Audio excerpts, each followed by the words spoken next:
30 Jahre nach dem Genozid sind in Srebrenica die Wunden noch nicht verheilt. Am 11. Juli 1995 ermorden serbische Truppen mehr als 8000 muslimische Buben und Männer. Srebrenica ist ein schrecklicher Höhepunkt des Kriegs Ex-Jugoslawien. Si on se rappelle rien que cette nuit, le 10 juillet 1995, on pense qu'on commence à trembler, on commence à avoir peur. C'est inexplicable. Der Safet Alic ist 1995 14 und kann einen Tag vor dem Völkermord flüchten. 7 von seinen Cousins werden ermordet. Der Alic flüchtet mit seiner Mutter in den Kanton Neuenburg. Dort lebt er immer noch. Das ist das Gedenkzentrum von Srebrenica. Da zeigt eine Fotoausstellung, was passiert ist. Wie serbische Soldaten tausende bosnische Männer von ihren Familien trennen und sie dann in den Wäldern erschiessen.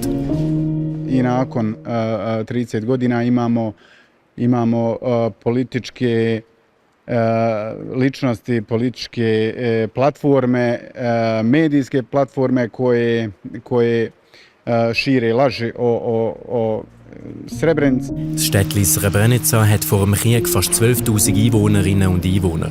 Heute sind es nur noch ein paar hundert.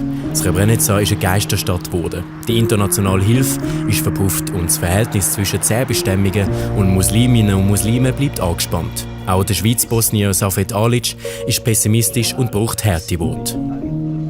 C'est sûr qu'on est prêt à mourir jusqu'à la dernière, mais on ne va pas partager notre pays.